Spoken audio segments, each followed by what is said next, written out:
जय हिंद प्यारे बच्चों, एक बार फिर से हाजिर हैं आपके बीच सुपर 50 के सीरीज में नए क्वेश्चन के साथ। आज का प्रश्न है क्वेश्चन नंबर 9। विद्युत द्विध्रुव के कारण किसी बिंदु पर विद्युत विभव का व्यंजक प्राप्त करें या व्यंजक स्थापित करें।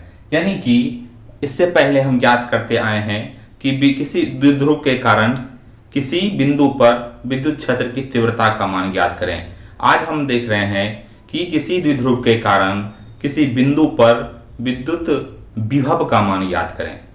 ठीक है, तो बढ़ते हैं बिना समय को गंवाते हुए आगे। माना कि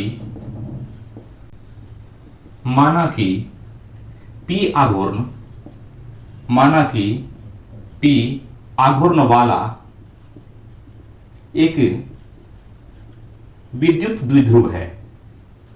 विद्युत द्विध्रुव है। द्विध्रुव सबको पता है कि दो आवेश समान परिमाण का हो लेकिन प्रकृति असमान हो तो उसके युग्म को द्विध्रुव कहते हैं। ये पता है सबको।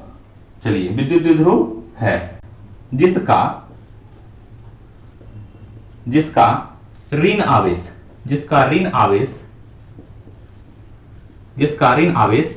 बिंदु ए पर है। जिसका ऋण आवेश बिंदु ए पर है तथा धन आवेश बिंदु बी पर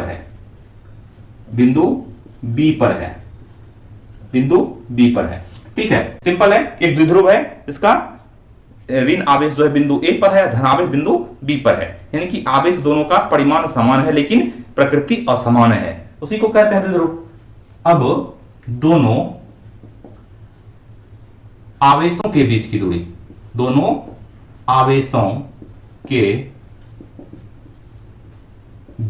दूरी, क्या होता है? बीच की दूरी पता है कि केंद्र होता है बीच में, तो बीच की दूरी क्या हो जाएगा? 2a। ठीक है, 2a है। अब यहां से आता है, ये तो प्रश्न क्या है? अभी प्रश्न है कि विद्युत द्विध्रुव के मध्य बिंदु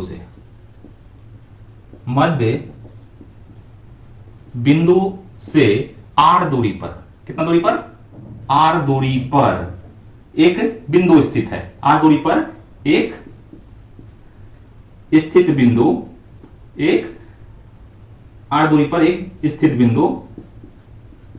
क्या है? बिंदु S है। ये S के जगह कुछ भी हम ले सकते हैं, P भी ले सकते हैं। S बिंदु S है जहां हमें क्या करना है? विद्युत विभव का मान ज्ञात करना है। विद्युत विभव का मान ज्ञात करना है। समझिए बात को कि एक द्विध्रुव है, द्विध्रुव के बिंदु मुख्य मध्य बिंदु जो है वहां से एक बिंदु है S, जहां पर उस S बिंदु पर विद्युत विभव को ज्ञात करना है। ठीक है, चलिए देख लेते हैं फिगर को। फिगर क्या है? यहां पर एक बिंदु है A और यहां एक बिंदु है B। ठीक है, यही कहता है एक बिंदु है, इस पे ऋण आवेश है, इस पर धन आवेश है। ठीक है, ऐसा है। तो इसी के मध्य बिंदु से, इसके मध्य में जो O है, इससे S दूरी पर, कहां पर? S दूरी पर, कहीं पर हम S बिंदु ले लेते हैं। ये S बिंदु पर क्या है? इस पर तीव्रता ज्ञात करना है। समझ गए? तो यहीं पर तीव्रता ज्ञात करना है। इसको मिला देते हैं। अब क्या करते हैं? तीनों को मिला देते हैं। S बिंदु को और B बिंदु को, ये मिल गया। तो A भी क्या है? द्विध्रुव है। ये S बिंदु पर तीव्रता ज्ञात करना है। इसको क्या करते हैं हम कि आगे बढ़ा देते हैं। इसको आगे बढ़ा देते हैं। कहां बढ़ा देते हैं? जहां से इस पर लंब हो सके, इस पर लंब खिंचा सके। तो इस पर एक 90 डिग्री का एंगल ले लेते हैं। इस बिंदु को मान लिए क्या? N मान लेते हैं। ठीक है, क्लियर है बात? अब देखिए ये एंगल क्या है, थीटा एंगल पर खींचते हैं, लेकिन इसी के बीच में इस पर एक लंब डालते हैं। क्या डालते हैं, लंब डालते हैं। ये 90 डिग्री का एंगल यहां बनता है। ठीक है, तो इसको लेते हैं m। क्या मान लिए, इसको m मान लिए। ये है हमारा फिगर। अब यहीं से देखना है, क्या देखना है कि BM क्या है, BM ये किस पर है, किस पर लंब डाले हैं, ON है, OM है, तो किस पर लंब डाले हैं, BM लंब किस पर है, ये BM लंब है OM पर, ये OM पर लंब BM डाल दिए। ठीक है, और क्या किए हैं कि AN लंब, ये AN लंब किस पर डाले हैं, ON पर डाला। समझ गए यहां तक बात। अब देखिए त्रिभुज कौन सा, इस वाले त्रिभुज में और इस वाले त्रिभुज में, दो त्रिभुज को देखना है। त्रिभुज OBM में, त्रिभुज OBM में, इस त्रिभुज में देखिए क्या है कि अगर हम इसको थीटा मान लेते हैं, अब त्रिभुज कैसा है, त्रिभुज ऐसा हो गया है, त्रिभुज ऐसा है, दिख रहा है, त्रिभुज ऐसा है, तो ये क्या है, ये मान लीजिए M है, ये 90 डिग्री है। ठीक है, और ये क्या है, ये B है, ये O है और ये B है। ऐसा ही तो है, MBO। तो ये कौन सा है एंगल, ये 90 डिग्री हो गया। O वाला क्या है, थीटा है। ठीक है, ये थीटा है, तो cos थीटा बराबर क्या होता है, cos थीटा बराबर क्या होता है, B/H होता है, बेस बाय हाइपोटेनियस, ये होता है B/H। तो चलिए देख लेते हैं B क्या है, B क्या है, B इसमें हो जाएगा OM। ठीक है, हो गया OM बाय H क्या हो गया इसमें, OB। ठीक है, यहां तक समझ में आ रहा होगा। अब देखिए तो OM इक्वल टू क्या हो जाएगा, हम जानते हैं OM तो OM है, अब OB इक्वल टू क्या हो जाएगा, OB क्या है, OB ध्यान से देखना है, OB ये द्विध्रुव है, तो ये हो जाएगा A, यहां से यहां तक ये A, तब ना दोनों मिलकर 2A होता है, तो ये 2A, तो ये क्या हो जाएगा, A हो जाएगा।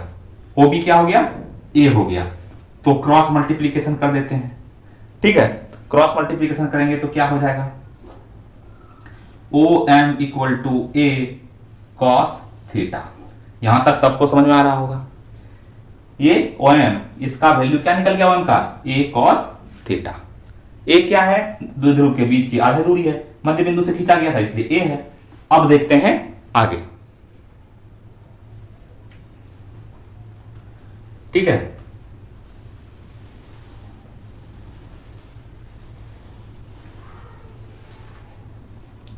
अब है त्रिभुज, अगला त्रिभुज कौन सा है, ये वाला ONA, त्रिभुज ONA में, तो इस त्रिभुज में क्या है, इसमें भी cos थीटा लगाएंगे।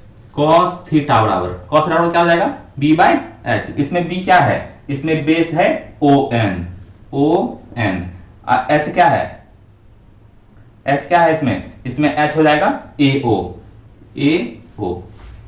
हो जाएगा। इस सेम है, इस तरह का ट्रायंगल है, यानी कि ये हो जाएगा A, ये हो जाएगा A, ये N और ये है O, इस तरह का है। तो चलिए देखते हैं क्या हो जाएगा, ON तो ON है, ON क्या हो जाएगा, ON ही रहेगा, और AO का वैल्यू क्या है, A है। ठीक है, तो क्रॉस मल्टीप्लीकेशन इसमें भी कर देते हैं, तो ON इक्वल टू क्या हो जाएगा, A cos थीटा। समझ में आया कि यानी कि ON बराबर क्या हो जाएगा, OM, जितना दूरी यहां से यहां तक है उतना ही दूरी यहां से यहां तक है। ठीक है, क्लियर है, यहां तक कोई दिक्कत नहीं है। चलिए आगे बढ़ते हैं, अब देख लेते हैं। देखिए इसमें एक मैथ का रूल है जो कि आपको समझना पड़ेगा कि अगर कोई ट्रायंगल है, ये एक ट्रायंगल है एस ए एन, तो ये ट्रायंगल जो है अगर दो कोण, किसी त्रिभुज में दो कोण जो हो, बड़ा कोण हो, तो तीसरा कोण अगर छोटा हो तो दोनों भुजाएं जो होती है, संगत भुजाएं, वो हमेशा क्या होती है, बराबर होती है। जैसे इस स्थिति में ये वाला और ये दोनों एंगल बराबर हो जाएगा, भुजा यानी कि एस ए और एन एस दोनों बराबर हो जाएगा। उसी स्थिति में अगर ये 90 डिग्री का लंब डाला हुआ है इसके ऊपर, तो इसके ठीक सामने वाली, अगर ये बड़ा कोण है, ये भी बड़ा कोण है और ये छोटा कोण है, इसके ठीक सामने की दोनों भुजाएं क्या होगी, आपस में बराबर होगी, यानी कि ये दोनों इक्वल होगा। ये मैथमेटिकल रूल है। चलिए देख लेते हैं आगे। तो क्या हो जाएगा, इसलिए B S equal to S N, B S equal to S M हो जाएगा, B S equal to S M, क्योंकि परपेंडिकुलर है ये, तो इसके सामने वाला क्या हो जाएगा, इक्वल हो जाएगा दोनों। तो B S equal to S M क्या हो जाएगा, एस एम को हम क्या लिख सकते, इसको लिख सकते हैं O S plus minus O M, तो O S minus O M. तो ओ एस कितना है नहीं पता, ओ एस तो मालूम है नहीं, है पता, ये ओ एस यहां से क्या बताए थे कि आर दूरी पर, कितना दूरी पर, आर दूरी पर, यहां से यहां तक की दूरी क्या है, आर है, समझे बात को, यानी कि द्विध्रुव के केंद्र से आर दूरी पर बिंदु है, तो ये आर दूरी पर है, तो क्या हो जाएगा आर माइनस क्या निकला है, ओ एम क्या निकला है, ए कॉस थीटा, तो ए कॉस थीटा, ये हो गया। अब देखते हैं क्या, अब हो जाएगा अगेन या पुनः ए एस क्या हो जाएगा, यहां से यहां तक की दूरी क्या हो जाएगी, यानी कि ये दूरी और ये दूरी दोनों बराबर है, ए एस इक्वल टू क्या, एस एन, और एस एन को हम क्या लिख सकते हैं, S N equal to O S plus O N, O S plus O N, इसको इसमें जोड़ देंगे इसको, तो हो जाएगा। चलिए तो ओ एस क्या है, ओ एस यहां से यहां तक की दूरी क्या है, आर है, ओ एन क्या है, कॉस थीटा निकला है, ए यहां देखो ओ एन बराबर क्या निकला है, तो ए कॉस थीटा, यहां क्लियर है। चलिए ये हो गया मेरे पास, ए एस निकल गया, इसका हो गया आर प्लस कॉस थीटा, इसका क्या वैल्यू हो गया, R minus A cos theta, इसका भी हो गया ए कॉस थीटा, यानी कि ये प्लस में निकल गया, ये माइनस में निकल गया। यहां तक सबको समझ में आना चाहिए। चलिए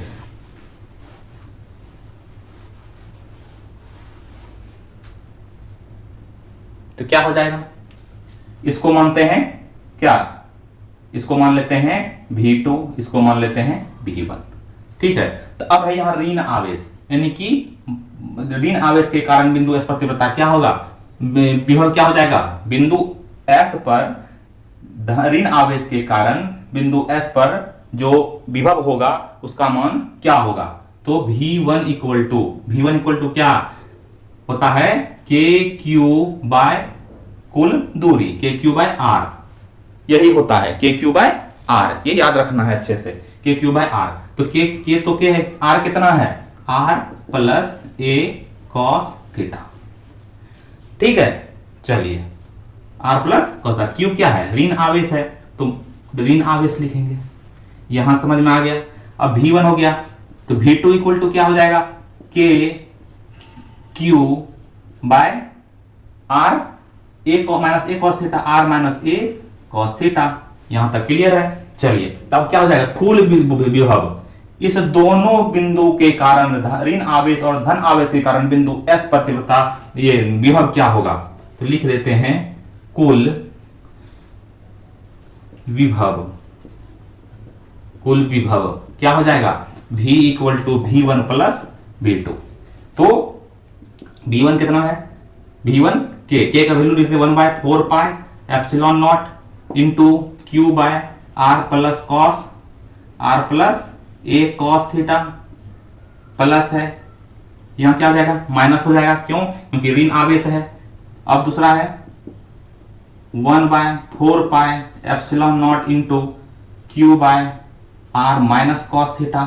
सिंपल अब मैथमेटिकल कैलकुलेशन करना है, इसमें भी 1/4πε0 है, इसमें भी है, तो दोनों का क्या करते हैं, कॉमन ले लेते हैं। इसमें भी क्यू है, इसमें भी क्यू है, तो क्यू कॉमन ले लेते हैं, 4πε0, ठीक है। यहां बच गया -1/r plus A cos theta plus यहां पर 1 हो गया 1r माइनस कॉस थीटा। 1 क्यों होगा, क्योंकि यहां पर क्यू कॉमन लिए, क्यू बाहर में बैठा हुआ है, यहाँ उसको बाहर बैठा दिए, इसका जरूरत वहां है नहीं। यहां तक समझ में आ गया है, आगे बढ़ते हैं फटाक से। चलिए क्या हो जाएगा, यहां से यहां आते हैं। देखिए भिन्न का जो जोड़ घटा आता है, तो ये दोनों का क्या करते हैं, एलसीएम लेते हैं। एलसीएम निकलता है क्या लेते हैं, गुना कर देते हैं। तो R A cos theta R A minus cos theta, क्या हो जाएगा, ये आर ए प्लस बी और ए माइनस बी क्या हो जाएगा, ए स्क्वायर माइनस बी स्क्वायर, यही होता है। चलिए यहां पर 1/4πε0, 1 बाय नहीं, ये क्यू बाय हो जाएगा, ठीक है, क्यू बाय 4πε0। यहां तक ठीक है, बढ़ते हैं आगे। ऊपर में क्या हो जाएगा, इससे डिवाइड करेंगे इसको, तो ये वाला हो जाएगा। अब माइनस क्या हो जाएगा, प्लस, यानी कि प्लस माइनस माइनस आर, अब minus minus plus A cos theta plus A cos theta हो गया। अब इससे डिवाइड करेंगे इसको, तो ये निकल जाएगा, क्या हो जाएगा, plus R plus A cos theta, ठीक है। चलिए तो आर और आर दोनों, एक प्लस में है एक माइनस में है, दोनों खत्म हो गया, कहानी काट दीजिए इसको। अब बढ़ते हैं आगे, क्या हो जाएगा, v equal to q by 4πε0 into a cos theta हो जाएगा ये 2a cos theta by r square minus a square cos square theta, ठीक है। अब देखिए q into 2a, q into आपने पढ़ा होगा बल आघूर्ण, जब उसमें पता होगा कि q इंटू 2a क्या होता है, p होता है। p क्या है, बल आघूर्ण है, ये हो जाएगा p cos theta by r square minus a square cos square theta into 1/4πε0। ये ठीक है, यहां तक कोई दिक्कत नहीं है। चलिए तो ये जो है, ये जो निकला यही निकला भी, इसी को ज्ञात करना था। यानी कि बिंदु S पर, इस बिंदु पर, यानी कि द्विध्रुव A और B के कारण R दूरी पर कोई बिंदु S है, तो उस पर जो है दोनों ऋण आवेश और धन आवेश के कारण इस बिंदु पर जो विभव होगा, विद्युत विभव का मान होगा, वो यही होगा, ठीक है। लेकिन एक कंडीशन आता है इसमें, क्या कंडीशन आता है, हर द्विध्रुव में इस चीज को देखते हैं। क्या देखते हैं कि यदि इसकी दूरी बहुत ही शून्य हो, बहुत ही छोटी हो, द्विध्रुव बहुत छोटा हो और बिंदु बहुत दूरी पर हो, तब क्या होगा स्थिति, ठीक है। अब देखते हैं क्या, छोटे द्विध्रुव, छोटे द्विध्रुव के कारण, छोटे द्विध्रुव के कारण विभव, ठीक है।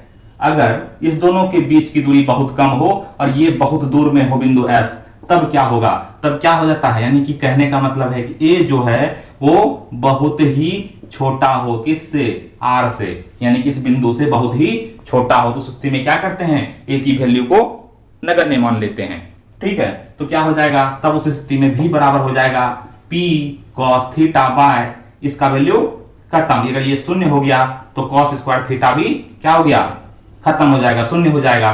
तो उस स्थिति में R स्क्वायर क्या हो जाएगा, उस स्थिति में 1/4πε0 into P cos theta by R square. तो ये जो निकलेगा यही होगा विभव बिंदु S पर। स्थिति तब जब वो बिंदु बहुत ही छोटा हो, द्विध्रुव से बिंदु की दूरी बहुत दूर हो और द्विध्रुव बहुत छोटा हो, ठीक है। तो ये था आज का प्रश्न, इसको अच्छे से आप लोग तैयार कर लेंगे और रिवीजन करते रहेंगे। मिलते हैं अगले क्लास में, तब तक के लिए जय हिंद, जय भारत।